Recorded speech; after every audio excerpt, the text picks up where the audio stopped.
Hello everyone. So this is the third video of our chapter 3 change in PSR among existing partner. इसके पहले बच्चों हम लोगों ने दो टॉपिक कवर किए हैं, calculation of gaining sacrificing ratio, new PSR and accounting of goodwill. ठीक है, आई होप आप लोगों ने ये वीडियोस दोनों वीडियोस देखी होंगी इसके पहले वाली. अभी हम क्वेश्चन नंबर 11 से लेकर के क्वेश्चन नंबर 13 तीन क्वेश्चन करने वाले हैं जो कि बहुत सिंपल है. आपका जो टीएस गरेवाल बुक है लेटेस्ट एडिशन 2026 उसमें जो ये तीनों क्वेश्चंस हैं पेज नंबर 3.55 पर दिए हुए हैं. ठीक है, तो ये तीनों क्वेश्चन हम यहाँ से कवर अप करेंगे. फिर ये जो आगे के क्वेश्चन हैं इसके पहले मैं आप लोगों को वर्कमैन कंपनसेशन रिजर्व और इन्वेस्टमेंट फ्लक्चुएशन रिजर्व का पहले टॉपिक एक्सप्लेन करूंगी, then we will do that questions. Okay, तो इस वीडियो में हम लोग 11, 12 और 13 तीनों क्वेश्चन कंप्लीट करने वाले हैं. Okay, let's start. 11th question read कर लेते हैं. निधि, वृद्धि एंड काव्या, ये तीन पार्टनर है. इनका ओल्ड रेशो दे रखा है बच्चों. 1 अप्रैल से इन्होंने सोचा है कि नया प्रॉफिट शेयरिंग रेशो डिसाइड करेंगे. ठीक है, फॉलोइंग एडजस्टमेंट एंट्री, गुडविल की एंट्री दे रखी है. अभी जो हमने इसके पहले क्वेश्चन सॉल्व किए थे उसके अंदर हमें गुडविल की एंट्री बनानी थी. ओल्ड और न्यू प्रॉफिट शेयरिंग रेशो दे रखा था. ठीक है, यहाँ पे अपने को गुडविल की एंट्री दे रखी है और ओल्ड रेशो दे रखा है. We have to calculate new profit sharing ratio. Okay, it is the easiest question बच्चों. देखो यहाँ पे ओल्ड रेशो गिवन है, यहाँ पे आपको जो ये जो दे रखा है ना डिस्ट्रीब्यूशन, गुडविल का डिस्ट्रीब्यूशन. देखो निधि और काव्या को डेबिट किया हुआ है, मतलब इन दोनों ने गेन किया होगा और वृद्धि ने सेक्रीफाइस किया है. ठीक है, इन दोनों ने गेन किया है 3/25, 2/25 और इसने सेक्रीफाइस किया है 5/25. मतलब गेन और सेक्रीफाइस हमको दे रखा है क्वेश्चन के अंदर, ओल्ड रेशो दे रखा है. अब हमें न्यू रेशो कैलकुलेट करना है. Very simple. देखो ओल्ड रेशो कितना दे रखा है, 2:2:1. ठीक है, अब गेन और सेक्रीफाइस भी दे रखा है हमको, तो हमें निकालना है निधिज न्यू शेयर. निधि का न्यू हिस्सा निकालेंगे और फिर किसका निकालेंगे, वृद्धि और काव्या. ठीक है, तो ओल्ड जितना है 1 2 4 5 है ना, 2/5, इसका भी 2/5, इसका 1/5. निधि ने गेन किया है तो ओल्ड में गेन को जोड़ देंगे, 3/25 गेन है इसका तो जोड़ देंगे. वृद्धि ने सेक्रीफाइस किया है, 5/25 माइनस कर देंगे, जितना सेक्रीफाइस है उतना माइनस कर देंगे. काव्या ने गेन किया है तो काव्या के में हम जोड़ देंगे.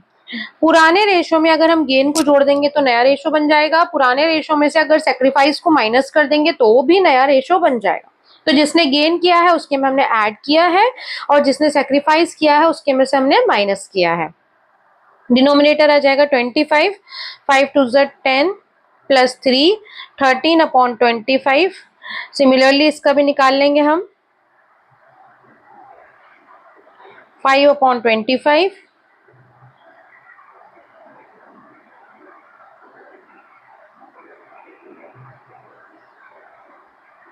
ठीक है, तो न्यू रेशो आ गया है निधि का 13, वृद्धि 5 और काव्या का 7. बस ये क्वेश्चन हमारा यहाँ पे ओवर हो गया. ठीक है, वेरी इजी क्वेश्चन ना. Now moving towards next question, that is question number 12. बच्चों ये सारे क्वेश्चन बहुत आसान है. जो तीनों क्वेश्चन का मैं वीडियो बना रही हूँ ये बहुत ही आसान क्वेश्चन है. ठीक है,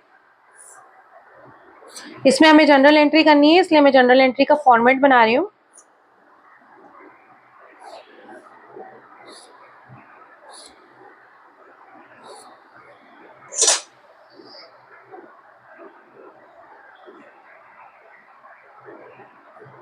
ओके, अब देखो जो 12th क्वेश्चन है इसको रीड कर लेते हैं. सबसे पहले नित्या और आनंद दो पार्टनर्स हैं, इनका profit loss sharing ratio equal है. 1 अप्रैल से इन्होंने डिसाइड किया है कि भैया नया रेशो जो है वो 3:2 रखेंगे.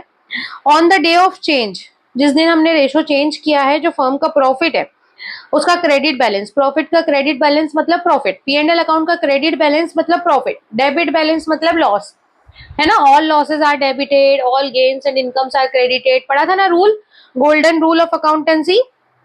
तो अगर प्रॉफिट एंड लॉस अकाउंट का क्रेडिट बैलेंस दे रखा है मतलब प्रॉफिट है 1.5 लाख रुपए अब भैया न्यू जिस दिन पीएसआर चेंज किया है उसी दिन का प्रॉफिट है, तो नए रेशो में बांट देंगे। नित्या और आनंद को पी&एल बांट देते हैं। जब भी पार्टनर्स को कुछ देते हैं तो पार्टनर्स क्या होते हैं बच्चों, क्रेडिट होते हैं। तो यहाँ पे एंट्री क्या हो जाएगी आपकी, जर्नल एंट्री क्या होगी, पी&एल अकाउंट डेबिट, प्रॉफिट हम बांट रहे हैं to Nitya's capital account, to Anand capital account. ठीक है, प्रॉफिट बांट देंगे दोनों को। प्रॉफिट अवेलेबल कितना है, 1,50,000। दोनों को डिस्ट्रीब्यूट कर देंगे इनके नए रेशो में। नया रेशो क्या है, 3:2। 1,50,000 इंटू 3 डिवाइडेड बाय 5, 90।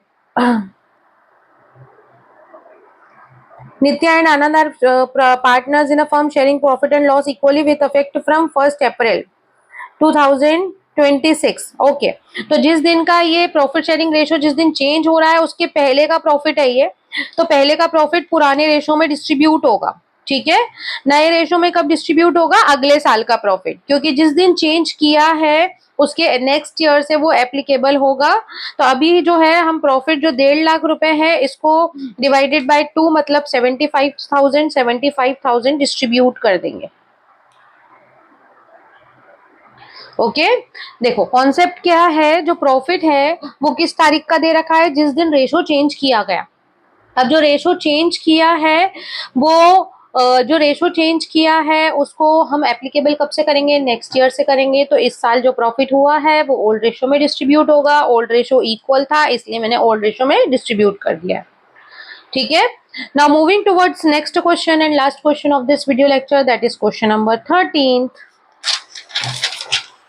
वो भी इसी तरह का क्वेश्चन है, फटाफट से क्वेश्चन को रीड लगा लेते हैं। क्वेश्चन में दे रखा है ओम एंड शिव, ओम और शिव दो पार्टनर्स हैं, इनका profit and loss sharing ratio 4:1 है। इन्होंने बोला है कि with effect from 1 April 2026 ratio जो है वो 3:2 रहेगा। और on that day P and L showed debit balance, P and L का डेबिट बैलेंस मतलब लॉस है, 1 लाख रुपए का लॉस है, लॉस डिस्ट्रीब्यूट करना है। ठीक है भाई, तो ये जो नया रेशो है ये अगले साल से लागू होगा। अभी जो पुराना लॉस है उसको पुराने रेशो में डिस्ट्रीब्यूट करेंगे। लॉस डिस्ट्रीब्यूट करने की एंट्री क्या होगी बच्चों, लॉस, क्योंकि पार्टनर से हमें लेना पड़ेगा इसलिए पार्टनर्स को डेबिट करेंगे। पार्टनर से अगर कुछ लेते हैं तो पार्टनर्स को डेबिट करते हैं, पार्टनर्स को अगर कुछ देते हैं तो उन्हें क्रेडिट करते हैं। ये रूल आप लोग ध्यान रखिए। ओके, तो लॉस पार्टनर से हमें लेना पड़ता है इसलिए पार्टनर्स डेबिट होंगे। कौन कौन से पार्टनर्स हैं, ओम और Shiv. Om's capital account debit, Shiv's capital account debit to P and L account. Loss कितना है, 1 लाख रुपए का। 1 लाख रुपए का लॉस इनके पुराने रेशो में 4:1 में बांट देंगे, तो 80,000 और 20,000। ठीक है, ये इनको लॉस डिस्ट्रीब्यूट हो गया बच्चों। बस ये एंट्री खत्म। ये तीनों क्वेश्चन बहुत ही आसान थे। ये तीनों क्वेश्चन मैंने इसलिए लिए हैं, आगे के क्वेश्चन इसलिए नहीं लिए क्योंकि उसमें नए कॉन्सेप्ट मुझे वर्कमैन कंपनसेशन रिजर्व और इन्वेस्टमेंट फ्लक्चुएशन रिजर्व समझाना पड़ेगा पूरा टॉपिक। तो नेक्स्ट वीडियो में बच्चों मैं आप लोगों को WCR और IFR समझाऊंगी, जो कि बहुत बहुत इंपॉर्टेंट है from examination point of view. उससे रिलेटेड एक ना एक क्वेश्चन जरूर से एग्जाम में होता ही है। ठीक है, तो आप लोग उस वीडियो को जरूर से देखिएगा और ये वाले question up to 13 question number तक आप लोगों को सॉल्व करके रखना है। वीडियो अच्छा लगा है तो please like share subscribe. Thank you for watching, bye bye.